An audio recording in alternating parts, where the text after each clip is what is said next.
Hi friends, வணக்கம். நான் Deepa. Welcome back to Deepa Venkat explores.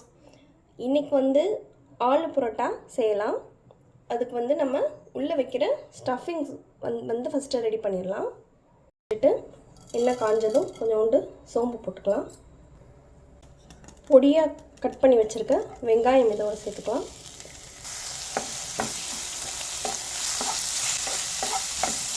வெங்காயம் கொஞ்சம் கண்ணாடி பழம் அந்த மாதிரி வந்தோன்னு நம்ம ஸ்டாப் பண்ணிக்கலாம். பொடியாக கட் பண்ணி வச்சுருக்கேன் பச்சை மிளகா சேர்த்துக்கலாம். ஒரு ஸ்பூன் மிளகு சீரக பொடி, ஒரு ஸ்பூன் தனி மிளகாய் பொடி, அதுக்கு காரத்துக்கு ஏற்ற மாதிரி சேர்த்துக்கோங்க. மசாலா, இதுக்கு தேவையான உப்பு, கொஞ்சம் கஸ்தூரி மெத்தி சேர்த்துக்கிறேன். என்கிட்ட இருந்ததுனால இதை சேர்த்துக்கிறேன். ஆப்ஷனல் தான், நீங்கள் வேணா சேர்த்துக்கலாம், இல்லைன்னா பரவாயில்ல.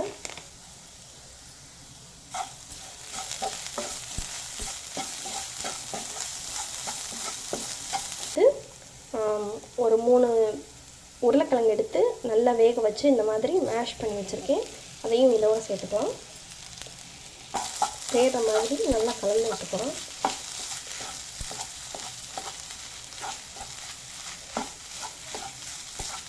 கருவேப்பிலை, மல்லித்தலை இருந்துச்சுனாலும் தூவிக்கோங்க. எல்லாமே மசாலா இதில் சேர்ந்து கலந்துட்டோம். அப்போ தான் நம்ம மாவு மறுபடியும் ஊட்டும் போது கட்டாது.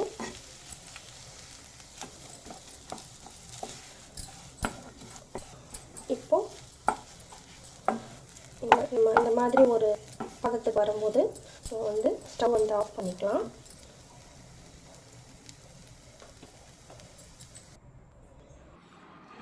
இது ஆறட்டும். நம்ம இதை ஒரு 10 நிமிஷம் நல்லா ரூம் டெம்பரேச்சரில் ஆற விட்டுக்கலாம். ஆறுனதும் இந்த மாதிரி சின்ன சின்ன உருண்டையாக நம்ம பிடிச்சி எடுத்து வச்சுக்கலாம். கொஞ்சோண்டு கையில் ஆயில் அப்ளை பண்ணிக்கிட்டிங்கன்னா இது நமக்கு கையில் ஒட்டாது. இந்த மாதிரி எடுத்து எல்லாத்தையுமே சின்ன சின்ன உருண்டையாக நம்ம உருட்டி வச்சுக்கிட்டோம் அப்படின்னா நம்ம சப்பாத்திக்குள்ளே நம்ம வைக்கும் போது நமக்கு ஈஸியாக இருக்கும். எல்லாத்தையுமே எடுத்து இதே மாதிரி உருட்டி வச்சுக்கலாம்.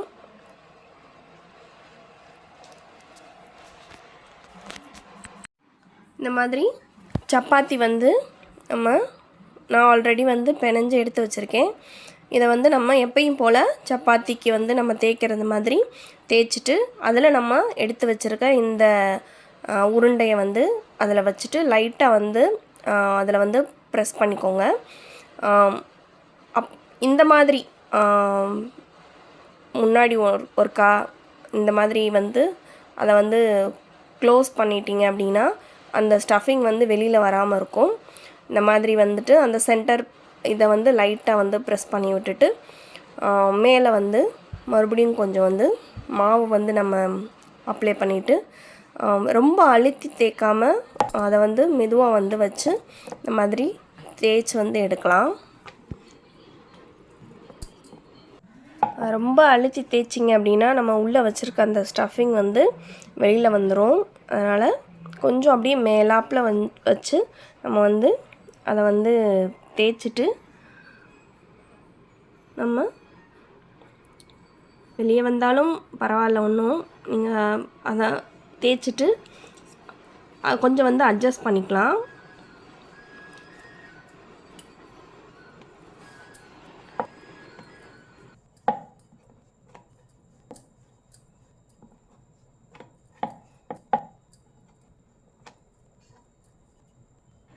இதே மாதிரி நம்ம எல்லாத்தையும் தேய்ச்சி நம்ம எடுத்து வச்சுட்டு தோசைக்கல் வச்சு அதில் ஆயில் விட்டுக்கலாம்.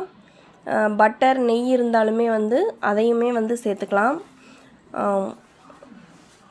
எண்ணெய் காஞ்சதும் நம்ம தேய்ச்சி வச்சுருக்க இந்த ஆலு பரோட்டாவை அதில் போட்டு கொஞ்சம் மீடியம் ஃப்ளேமில் நம்ம வச்சுக்கிட்டு இதை மேலேயும் கொஞ்சம் எண்ணெய் அப்ளை பண்ணிவிட்டு இதை நம்ம வேக வச்சு எடுத்துக்கலாம்.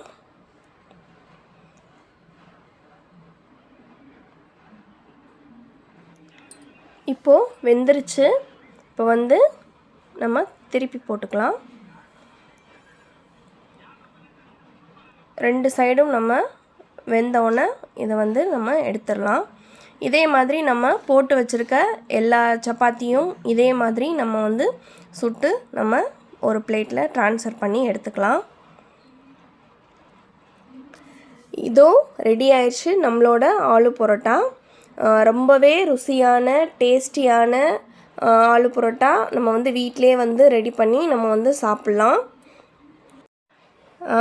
இதுக்கு வந்து சைடிஷ் வந்து மேக்ஸிமம் வந்து தேவைப்படாது. நம்ம வந்து சாப்பிட்டாவே வந்து டேஸ்ட்டாக இருக்கும். எக்ஸ்ட்ராவாக வந்து இதுக்கு வந்து மீல் மேக்கர் கிரேவி வந்து அதுவும் எக்கு கிரேவியும் செஞ்சு சாப்பிட்டா ரொம்பவே சூப்பராக இருக்கும். ஆல்ரெடி இந்த 2மே வந்து நம்மளோட சேனலில் வந்து போட்டிருக்கோம். அதோட லிங்க் வந்து நான் வந்து மேலே ஐ பட்டனில் கொடுக்குறேன். அதை வந்து நீங்கள் வந்து போய் பார்த்துட்டு அது மாதிரி செஞ்சு ட்ரை பண்ணி பாருங்கள். ரொம்பவே வந்து சுவையாக இருக்கும். வெஜிடபிள் குருமா கூட வந்து நம்ம வச்சு சாப்பிட்லாம். அதோட லிங்க்கும் நான் மேலே வந்து ஐ பட்டனில் கொடுக்குறேன். அதையும் போய் பாருங்கள். இதை வந்து நீங்கள் உங்கள் வீட்டில் ட்ரை பண்ணி பாருங்கள். எப்படி இருந்துச்சு அப்படின்னு சொல்லிட்டு என் கூட ஷேர் பண்ணிக்கோங்க. இந்த வீடியோ உங்களுக்கு பிடிச்சிருந்துச்சுன்னா லைக் கமெண்ட் பண்ணுங்கள். உங்கள் ஃப்ரெண்ட்ஸுக்கும் ஷேர் பண்ணுங்கள். சேனலை சப்ஸ்கிரைப் பண்ணி எனக்கு சப்போர்ட் பண்ணுங்கள். இதே மாதிரி ஒரு அமேசிங்கான வீடியோவோட அடுத்து உங்களை சந்திக்கிறேன். தேங்க்ஸ் ஃபார் வாட்சிங். பாய்.